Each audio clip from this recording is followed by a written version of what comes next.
Handheld gaming has changed a lot in just a few short years. What used to feel like a niche hobby has now become one of the most exciting corners of gaming hardware. And in 2025, gaming handhelds are crowded with new options.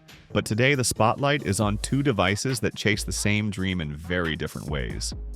Valve's Steam Deck OLED and Lenovo's Legion Go Gen 2. On the surface, both put your PC library in your hands, but while one focuses on comfort and polish, the other pushes for versatility and ambition. And those choices shape everything, from how you hold it to how long you can play. So, let's break it all down.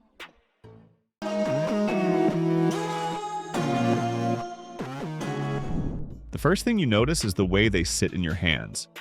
The Steam Deck OLED comes in around 640 grams, which is a noticeable drop compared to the older LCD deck. That lighter build paired with reshaped grips makes it feel balanced, almost like it molds itself to long sessions. The weight savings don't sound huge on paper, but after 2 or 3 hours of gaming, it's the kind of detail that really matters. Now put the Legion Go 2 in your hands and the contrast is clear.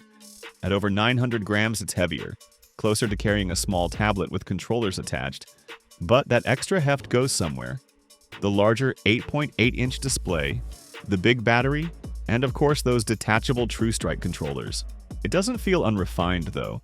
The ergonomics are shaped with long curves, coated with a silky finish that resists fingerprints, and backed with a sturdy kickstand so you can rest it on a desk and keep playing without fatigue. So, the Steam Deck OLED is lighter and more streamlined, which makes it better suited for travel and everyday pickup sessions. The Legion Go 2, on the other hand, is bulkier but clearly designed to double as a more versatile machine. Now coming to the screen, and that alone can spark debate. The Steam Deck upgrades to a 7.4-inch HDR OLED panel, running at up to 90 Hz. That means deeper blacks, higher contrast, and smoother visuals than the LCD version. It also pushes brightness up to 1000 nits in HDR, which makes it not only vivid indoors but actually usable outdoors in bright light. Combined with the smaller footprint, it feels immersive without overwhelming the handheld form factor. But Lenovo didn't hold back. The Legion stretches to an 8.8-inch PureSight OLED display with a 144 Hz refresh rate, higher resolution, and VRR support. It's brighter than most laptops in this class with full DCI-P3 coverage and VESA True Black 1000 certification. Games look almost monitor-like, which makes sense because this is closer to carrying a mini gaming display in your hands. The trade-off is portability. The deck's screen feels balanced and Legion's panel is big and beautiful, but more power-hungry and less discreet. So you get more immersion with the Legion, but more practicality with the deck. Performance might be where expectations shift the most. The Steam Deck sticks with Valve's custom AMD APU, Zen 2 CPU cores with RDNA 2 graphics. It's not cutting edge, but it's tuned specifically for SteamOS. That synergy gives smooth frame pacing, better efficiency, and fewer hiccups, even when raw numbers don't match something like the Legion.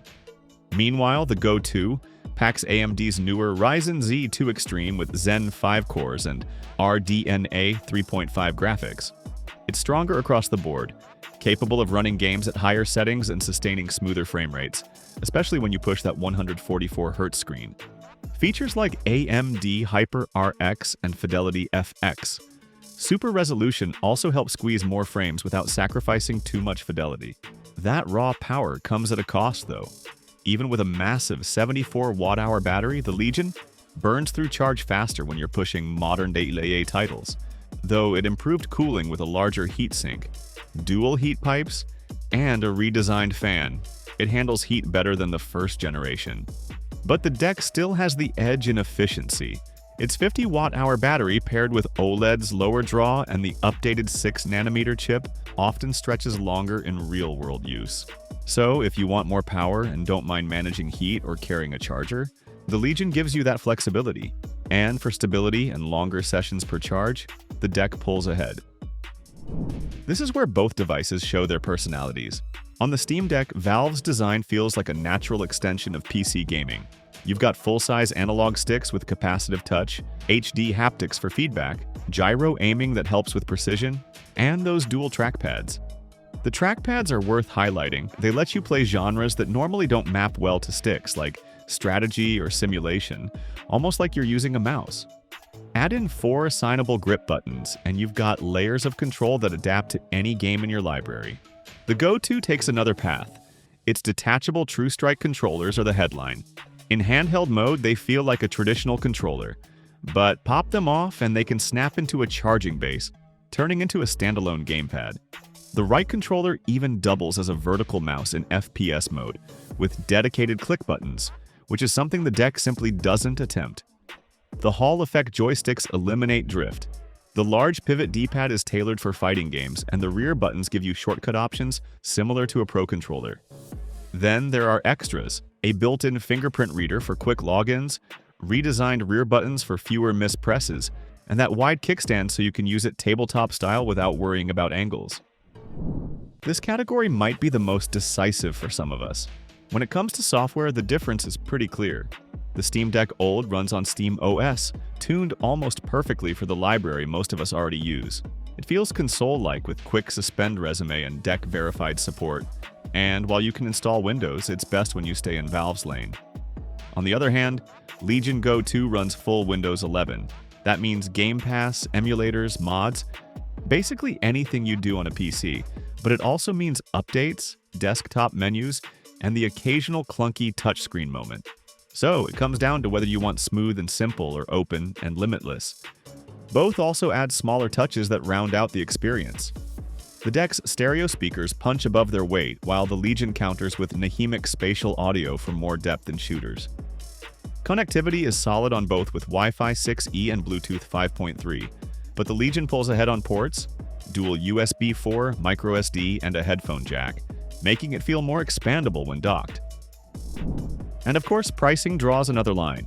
The Steam Deck OLED starts at $549 for 512 GB, which feels fair for the screen upgrade and improved battery. The Legion Go 2 pushes past $1,200, but that premium buys you the larger OLED detachable controllers, stronger chip, and bigger battery. So while the deck delivers value by balancing cost and experience, the Legion charges more because it tries to do more. At the end of the day, both of these devices succeed, but in very different ways. The Steam Deck OLED is lighter, more efficient, and built for players who want something polished and ready to go. The Legion Go 2 is bigger, heavier, and far more experimental, but it rewards you with power, flexibility, and a screen that feels almost like carrying a mini monitor. Neither is wrong. It's really about what you want in your hands. Do you lean toward convenience and refinement, or versatility and ambition?